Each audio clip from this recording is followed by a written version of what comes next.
एक मिनट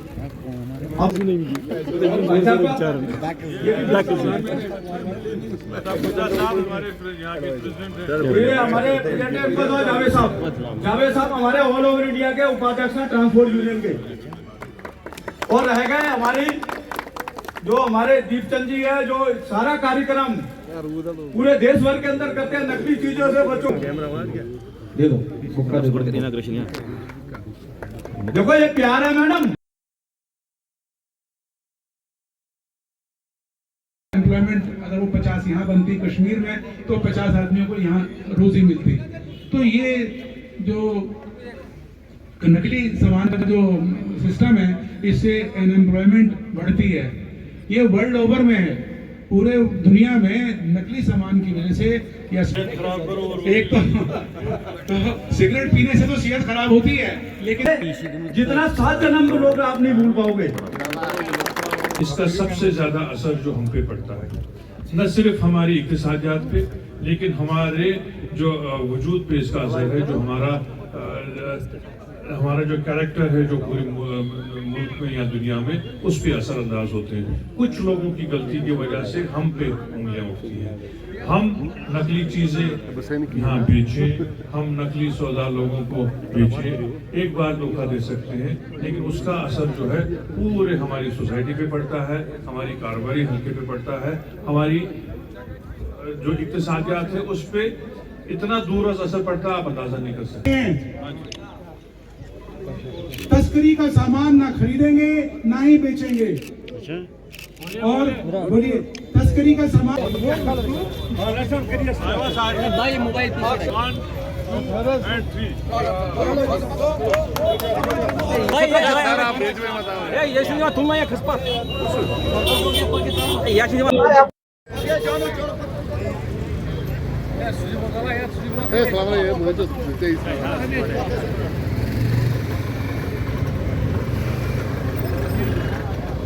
ये एक फिकी और कैस्केड का प्रोग्राम था जो यहाँ एक काउंटरफिटिंग फेक जो भी चीज़ें इस्तेमाल करते हैं उनके खिलाफ एक मुहिम थी।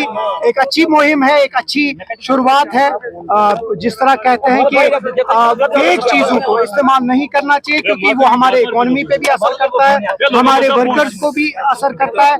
जो यहाँ के इकोनॉमी चाहे वो हमारे ताजिर हो, चाहे वो शॉल्स हो, सैफरन हो, इन सबको इफेक्ट करता है। तो एक अच्छा इशू था, एक अच्छा मुहिम था, एक अच्छा इनिशिएटिव था, चाहे वो फिकी की तरफ से या कास्केड की तरफ से था, उसी के ऊपर ये सारा प्रोग्राम।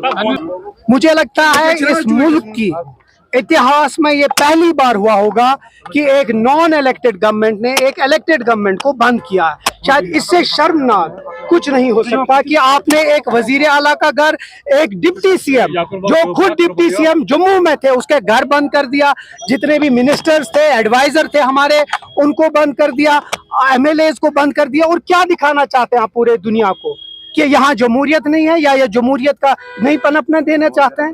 ये अफसोसनाक है कि इसके बावजूद कि जो कल हुआ कोई दिल्ली से कोई बात नहीं हुई। बड़ा अफसोस हो रहा है कि एक इलेक्टेड गवर्नमेंट को हमारे शोधाओं को खराज अकीदत करना पेश करना नहीं दिया, जो कि बहुत अफसोसनाक है। क्या करते, वहां जाते, फातिहा पढ़ते, खराज अकीदत पेश करते और वापस चले जाते।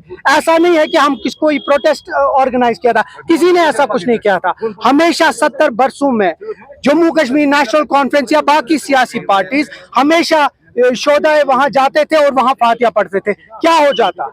जिसने भी ये डिसीजन लिया है शायद वो ग्राउंड रियलिटी से बहुत दूर है, शायद उनको ये नहीं समझ आ रहा है कि जम्मू कश्मीर के जो एहसासात हैं वो क्या है, शायद वो बहुत कासिर है। और मुझे लगता है अफसोस है, ये दूसरी अफसोसनाक है कि जहां हम पीडीपी, अल्ताफ बुखारी, पीसी ये सब लोग बात हमारे पीछे हैं। कोई एलजी हुकूमत के बारे में नहीं बात कर रहा है, कोई बीजेपी के बारे में बात नहीं कर रहा है, कोई ये जो अनडेमोक्रेटिक सेटअप जो कल हुआ उस पर कोई भी बात नहीं कर रहा है। शायद डर रहे हैं, मुझे लगता है पीडीपी भी डर गई है, पीसी भी डर गई है, अपनी पार्टी भी। एक बार भी उन लोगों ने बीजेपी हुकूमत के ऊपर कोई उंगली नहीं उठाई, जो उठाई वो इसलिए इसी से पता चलता है कि सियासत और जो इनका जो हिडन एजेंडा है वो अभी भी सही है। ये फिकी के नाम से एक है यहाँ पे जो दिल्ली में इसका हेड ऑफिस है, ये उन्होंने ऑर्गेनाइज यहाँ पे प्रोग्राम जो किया है। ये ड्रग स्मगलरी जो है, नकली दवाई, बिल, इसमें स्पेयर पार्ट्स भी आता है जो हम खरीदते हैं बाजार में, लेकिन उसका बिल नहीं हम लेते हैं। लास्ट में पता चलता है कि ये जो हम माल लेते हैं ये तो नकली होता है। इसके बावजूद हमने ये एक यहाँ पे एक जो आज प्रोग्राम ऑर्गेनाइज किया है, और जो हमारे दीपचंद जी है और हमारे नासिर असलम साहब है, या हमारे जेडेबल के एमएलए तनवीर साहब है, या मेरे मित्र है जावेद साहब, और दिल्ली के जो ऑटो टैक्सी वाले फेडरेशन है राजेंद्र सोनी जी, वो यहाँ पे 3-4 दिन से अपना काम कर रहे हैं, और हम अपने काम में अपने मकसद में कामयाब हो गए। और आज हमने जो ये रैली यहाँ से निकाल के संतूर तक लगाई है, वो उसमें यही है कि जो नकली माल है, नकली जो यहाँ पे प्रोडक्ट बेच रहे हैं, चाहे उसमें स्पेयर पार्ट्स हो, कॉस्मेटिक हो या दवाई हो, जिसके इंसान की जाने जा सकती है, उस पर हमने यहाँ पे आज एक प्रोग्राम किया है।